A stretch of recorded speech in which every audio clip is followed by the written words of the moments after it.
Hello everyone, this is me Sathiya है और मैं आपके लिए लेके आई हूँ दिसंबर के पहले 2 हफ्तों की रीडिंग, जो कि शुरू होता है 1 दिसंबर से लेकर 14 दिसंबर तक। ये रीडिंग होगी साइन ऑफ जेमिनी के लिए। सो देखते हैं जेमिनीज के लिए कैसा रहने वाला है ये टाइम फ्रेम।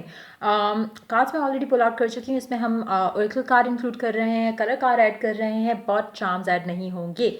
सो रीडिंग शुरू करने से पहले रिमाइंड करवाऊंगी कि ये एक जनरल रीडिंग है, सबके साथ मैच कर भी सकती है और नहीं भी। सो जो बातें, जो मैसेजेस आपकी लाइफ में आपकी सिचुएशन से मैच करते हैं, आप उन मैसेजेस को पिक करो और बाकी सबको छोड़ दो। अगर आप पर्सनल रीडिंग चाहते हो, पेपॉल से या इजी पैसे से पेमेंट कर सकते हो। सिर्फ तभी मुझे रीच आउट करो। रीच आउट करने से पहले डिस्क्रिप्शन बॉक्स देख लो, उसमें सारी services along with the prices mentioned हैं। अगर आप रेडी टू पे हो, सिर्फ तभी मुझे रीच आउट करो ताकि आपका टाइम भी वेस्ट ना हो और मेरा भी।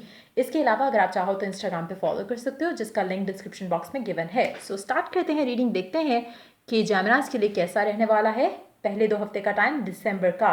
टैरो से स्टार्ट करेंगे, उसके बाद फिर हम ओरेकल कार्ड्स देखते हैं। 3 of Swords, Ace of Cups, 9 of Pentacles।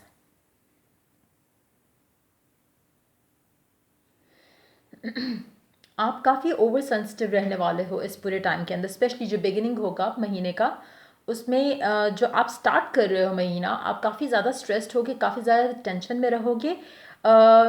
लेकिन मुझे लगता है कि मोमेंटरली होगी, लाइक एक ऐसी सिचुएशन क्रिएट हो जाएगी आपकी स्टार्टिंग में जो कि आपको हर्ट करेगी, जो कि जिससे आपको बुरा फील होगा। लेकिन आप इसमें से जल्द निकल आओगे, जल्द आप इस सिचुएशन से अपने आप को पुल आउट कर जाओगे और हील कर जाओगे।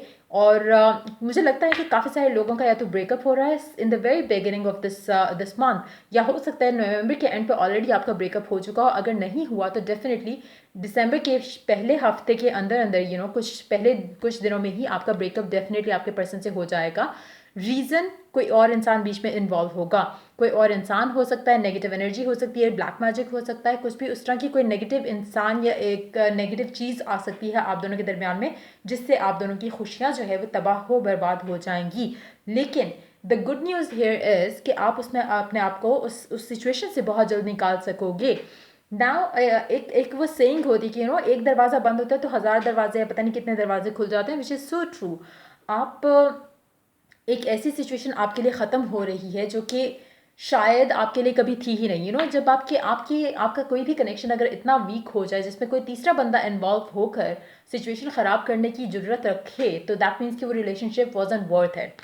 तो मुझे लगता है कि ऐसी ही कुछ चीज़ें आप रियलाइज़ कर सकोगे एज वो चीज़ ख़त्म होगी, तो आपको रियलाइज़ होगा कि आप शायद इससे बेटर ही डिज़र्व करते थे। आपको उसमें हज़ार इंसान में इश्यूज़ दिखना शुरू हो जाएंगे कि उसने मुझे तब भी बुरा फील करवाया था, उसने मुझे इस रीज़न से भी इस तरह से किया था, उसने पास में भी मुझे किसी और के लिए छोड़ दिया था।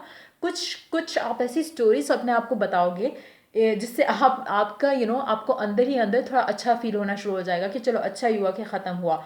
लेकिन इन एक्चुअलिटी मुझे लगता है कि जिस रीज़न की वजह से भी जो चीज़ भी वो रीज़न बनी कि आप लोगों का ब्रेकअप हुआ, वो जल्द ख़त्म हो जाएगी, ये भी मुझे लग रहा है। नाउ आप उस इंसान को दोबारा चांस देना चाहोगे इन फ्यूचर या नहीं, वो आपकी अपनी पर्सनल चॉइस रहेगी, उसमें हम डिटेल में नहीं जाएंगे। लेकिन मुझे लगता है कि वो इंसान वापस आपकी लाइफ में ज़रूर आएंगे, क्योंकि कहीं ना कहीं जो चीज़ अभी आप दोनों को दूर कर रही है, जो आप दोनों के दरमियान में जो दूरी का सबब बन रही है, वो ख़त्म हो जाएगी और फिर आप दोनों का रिकन्सिलिएशन मुझे दिख रहा है।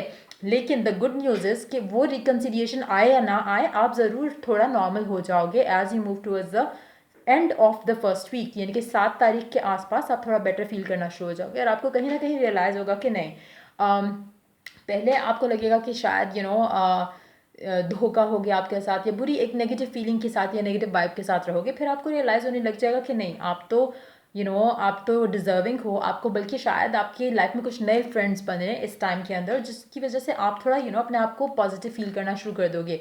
आई वुड सजेस्ट यू कि अगर आप किसी ब्रेकअप से गुजर रहे हो तो कोशिश करो कि अपने आप को बिजी रखो, go be out and about, go and have fun with your friends and family. कुछ ऐसा प्लान करो जिससे आप थोड़ा लाइट हार्टेड मूड में रहो, ताकि ये जो नेगेटिविटी स्टार्ट हो रही है आपकी लाइफ में शुरू में ही महीने के, उससे आप अपने आप को जल्द से जल्द निकाल सको, जो कि मुझे ऑटोमेटिकली दिख रहा है कि आप निकल आओगे, क्योंकि अल्टीमेटली आपको अंडरस्टैंडिंग हो जाएगी कि जो चीज़ आपके लिए शायद नहीं थी वही ख़त्म हुआ और कुछ अच्छा आप इससे ज़्यादा डिजर्व करते हो और वो आपकी लाइफ में हो जाएगा। सो आप I do see you moving on. लेकिन बहुत ज़्यादा सेंसिटिव रहोगे, ओवर इमोशनल रहोगे इस टाइम के अंदर, नो डाउट। आप थोड़ा हर बात को दिल पे ले जाओगे, हर चीज़ को लेके ओवर सेंसिटिव हो जाओगे इस पूरे टाइम के अंदर। लेकिन जैसे जैसे आप आगे बढ़ोगे तो आप काफ़ी हद तक अपने आप को फिर से स्टेबल कर सकोगे और फिर से आप थोड़े पॉजिटिव हो जाओगे। कहीं ना कहीं अगर आपने फेथ लूज़ कर लिया होगा अगर लव एंड रिलेशनशिप्स में, वो भी आपका थोड़ा थोड़ा बहाल होना शुरू हो जाएगा, थोड़ा थोड़ा बेटर होना शुरू हो जाएगा। तो मुझे लगता है कि बेसिकली ये टाइम आपके लिए इस पूरी सिचुएशन से जो आपने लेसन लर्न किए हैं, आप उसको एक्सट्रैक्ट करना चाहोगे इस पूरी सिचुएशन से, उसको अंडरस्टैंड करने की कोशिश करोगे, कंटेम्पलेट करोगे पास्ट के ऊपर, सिचुएशंस के ऊपर, और अपने आप को हील करने की कोशिश करोगे। सो ये मुझे लग रहा है कि आपकी लाइफ में होने वाला है इस टाइम फ्रेम के अंदर। लेकिन मुझे लगता है कि आप स्टेबल हो जाओगे इस टाइम फ्रेम के अंदर अंदर ही आप स्टेबल हो जाओगे। इवन दो इमोशनल थोड़े रहोगे, लेकिन अपने आप को इसमें से निकाल सकोगे हैप्पीली, और खुश होगे कि फाइनली आप इसमें से निकल आए। लेकिन इस टाइम के अंदर नहीं, लेकिन ये इंसान डेफिनेटली आपकी लाइफ में वापस आएगा या आएगी। देखते हैं ऑरेकल का क्या ऐड करता है आपके लिए इस टाइम फ्रेम के लिए। A personal issue reaches resolution. ये जो भी पर्सनल इशू होगा इसका आपको डेफिनेटली कोई रेजोल्यूशन मिल जाएगा, कोई सोल्यूशन मिल जाएगा, कुछ वे आउट ऑफ इट निकल आएगा आपके लिए। वो मुझे लगता है कि वो आपके लिए बहुत बड़ा एक गेम चेंजर टाइप की सिचुएशन रहेगी।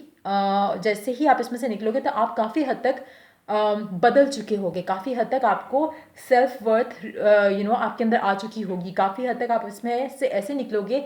इट्स मोर लाइक शायद आपने रॉक बॉटम हिट जब भी आप करते हो तो आप हमेशा से यू राइज अबव एवरीथिंग। तो उस तरह का कुछ होगा आपकी लाइफ में, बहुत ज़्यादा गेम चेंजिंग सिचुएशन रहेगी। अ फायरी क्लाइमेक्स रीचेस। तो ये बेसिकली मुझे लगता है कि आपका कामिक साइकिल था जो एंड हो रहा है। नाउ ये कामिक पर्सन आपकी लाइफ में दोबारा भी आएगा।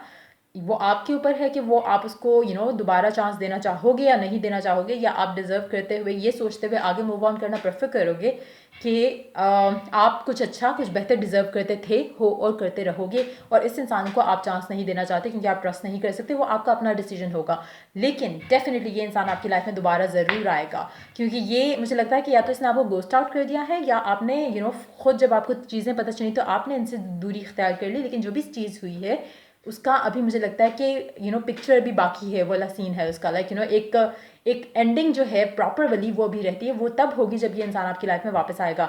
या तो एंडिंग के साथ न्यू बिगिनिंग हो जाएगी, या फिर कंप्लीट एंडिंग होगी जिसके बाद आप दोनों एक दूसरे की लाइफ से हमेशा हमेशा के लिए ख़त्म करके रिलेशनशिप चले जाओगे। Let's see more cards. Pay attention to the red flags, the signs are cautioning you. मुझे लगता है कि काफ़ी हद तक ये आपको ढकी छुपी चीज़ों के थ्रू जो है वो मैसेजेस मिलेंगे about this person, about this situation, कि इनकी लाइफ में कोई और है। और उसके बाद शायद आप डिसाइड करोगे कि नहीं, आपको इसके साथ नहीं रहना। या हो सकता है कि कोई मतलब जैसे मैंने शुरू में कहा कि हो सकता है कि कोई इविल एनर्जी हो जो कि आप दोनों को दूर कर रही है। तो वो भी एक चीज़, उसको भी हम इग्नोर नहीं कर सकते। Give your relationship a chance, work on your partnership. मुझे लगता है कि आप डेफिनेटली आपके पास या तो ये एक दो दिन बाद ही वापस आ जाएंगे कि मुझे फिर से एक और चांस दे दो। लेकिन मुझे लग रहा है कि काफ़ी टॉक्सिक इंसान है जो भी है। मैं रेकमेंड नहीं करूँगी कि आपको इसको चांस दो, लेकिन क्योंकि जनरल रीडिंग है तो हम इसके ऊपर ज़्यादा फोर्स नहीं कर सकते कि हाँ आपको नहीं देना चाहिए। डिफरेंट सिचुएशंस होंगी सबके लिए। स्पेशली अगर कोई इवल एनर्जी का इन्फ्लुएंस रहा तो चांसेस हैं कि अगर आप उसको उसमें से निकाल सको तो आप अपने कनेक्शन को इसके साथ बना सकते हो। लेकिन प्रोटेक्शन मस्ट रहेगी उस कनेक्शन के लिए, क्योंकि अदरवाइज फिर से वो इंसान, ये जो भी जिसने भी ये ब्लैक मैजिक यूज़ किया, जिसने भी इन्फ्लुएंस किया इस इंसान को, वो दोबारा भी कर सकेगा। तो अगर आप प्रोटेक्ट कर जाते हो रिलेशनशिप को तो तब चांसेस हैं कि चीज़ें बेहतर ही रहें आप दोनों के दरमियान में। लेकिन चॉइस आपकी अपनी होगी कि आपको इसको चांस देना है या नहीं। बट ये इंसान डेफिनेटली वापस आएगा। Amber, awaken your creativity, number 15। Amber जो है वो आपके लिए लकी कलर रहेगा। और इस टाइम पे आपका अच्छा ये रहेगा कि आप अपने आप को किसी क्रिएटिव चीज़ में बिजी कर लो, क्योंकि इस टाइम पे आपकी क्रिएटिविटी काफ़ी हाइटन रहेगी। मोर एंजॉय क्लियर हियरिंग, नंबर 43। कुछ लोगों के लिए हो सकता है कि आपको कुछ गॉसिप्स सुनने को मिले around this person, around this situation as well. तो वो भी चांसेस हैं जिसकी वजह से आपको काफ़ी हद तक सिचुएशन की क्लैरिटी भी आ जाएगी। सो ये थी आपकी रीडिंग इस टाइम फ्रेम के लिए। अगर आपके साथ मैच किया हो, हेल्प किया हो, गाइड किया तो लाइक शेयर सब्सक्राइब जरूर करो। Till I do the next reading for you guys, take care, bye bye.